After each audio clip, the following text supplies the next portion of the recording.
Aries, welcome to your June 2026 tarot reading. I'm Kate. I'm a tarot intuitive, and these are the collective messages for my Aries, Sun, Moon, Rising, Venus. If you have an Aries partner, tune in. Some of these messages may resonate for you as well.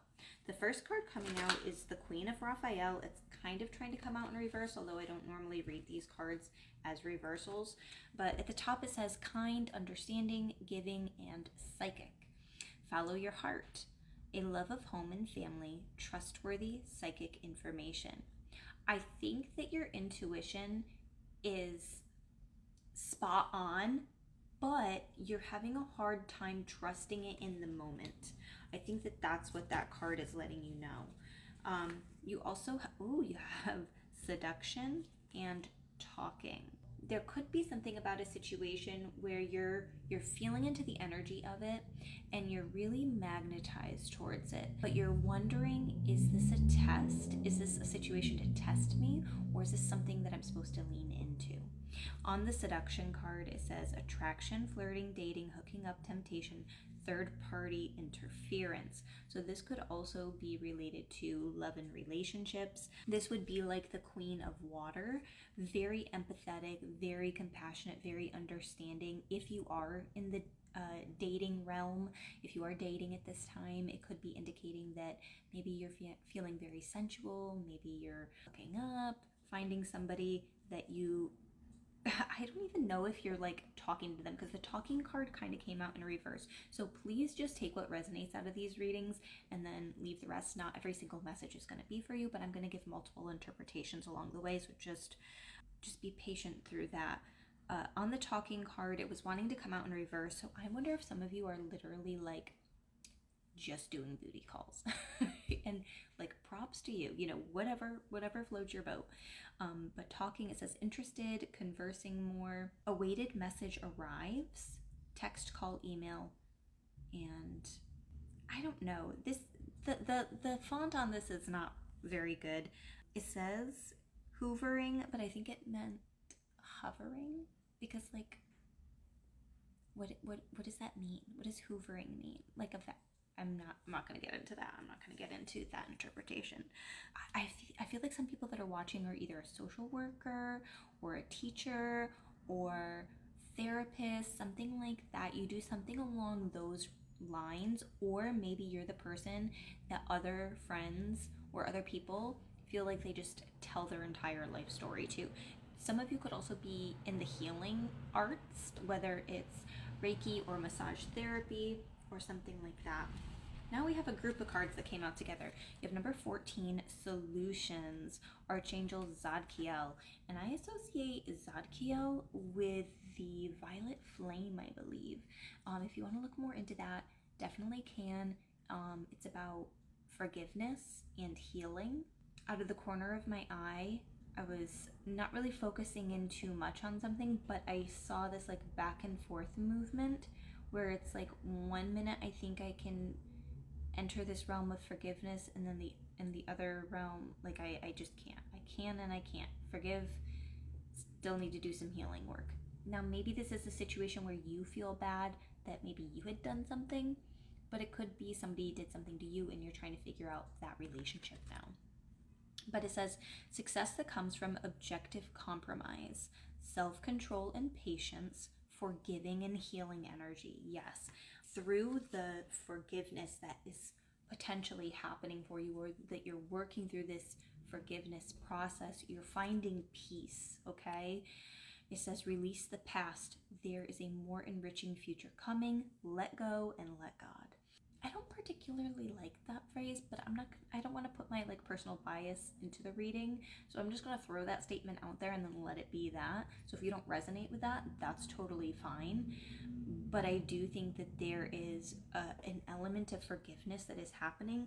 I don't know if it's with a father figure or just like a male energy, a divine masculine, but it feels like in order to be able to move more effectively into this future that you see for yourself and you really want, it's like you've got to be able to get past the past.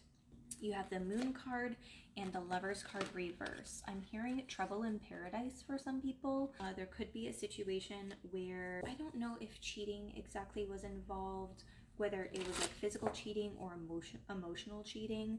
Maybe you just found conversations where somebody was talking to somebody else, or maybe you were both doing it, right? And I also feel like this relationship, whether it's with a partner or a family member, or even a friend, I do feel like there is a little bit of conflict energy in the air with that. You have mirror. I feel like you mirror each other's energy. So when one of you is off, the other person's off. If one person starts to give a little bit of like sass and attitude, the other person's snapping back. But it says mirroring each other, self-image, relationships reflect our wounds, and introspection. So I feel like once you kind of do this bigger deep dive into what areas of this relationship need more healing and more attention and maybe more conversation and love given to it, then we can start to really see how sometimes we're just reflecting our own insecurities. I hope that that makes sense the way that I'm saying that. On the moon card, it says the opportunity to improve your plans, listen to your intuition for accurate guidance, face your fears, and grow stronger. Now, I will say that if you feel like something is off in a friendship or with your partner, etc., in a relationship, trust that. I think that you're picking up on the vibes, right? This could also be saying that if you're the one that feels like maybe you're doing something that feels a little bit off, like maybe I shouldn't be stepping into this realm. I don't know, I almost feel this is gonna sound horrible, but I almost feel like if that's the case, it might be a two-way street. Like you might be picking up on that this other person is like talking shit behind your back too, or I don't know, it could be something like that. But rather than like cheating, it could be like super, you're friends with this person, but then you go talk to your other friend and have a vent session about how this other friend annoys the shit out of you. I don't particularly know, but the moon card is about hidden truths coming to light. So you could be finding out some information about somebody that leads you to looking at them in a new way, and maybe needing to make a choice on whether you want to continue to have this person in your life or if you want to work on this relationship. I don't know if you're going to be 100% figuring that out in the month of June, but I think it's probably going to be a focus of your attention. On the Lovers card, it says, make choices from your heart, deeply emotional commitments, the power of love. So yeah, it's like once you figure out whether you want to make it work or you don't, staying committed to that choice is going to be important for you. Now, I want you to think of a yes or no question, or it could be a question about timing. Yes, no, or timing for Aries. Ask for help from others. It's up to you. Whatever the situation involves, you could need to ask somebody else for help or rely on somebody else to help like push you to this goal or this whatever it is that you're asking about. And then it's up to you. It's like you need to make the first move. That's kind of what it feels like. Like the answer is probably yes, but I can't give a 100% yes, but these are the main energies. Like it's up to you. You've got to be the one to initiate whatever this is. So I hope that it resonated. If it did, please hit the like button. Follow me for more videos like this, and you can book a personal reading on my website, theenchantedpalette.com.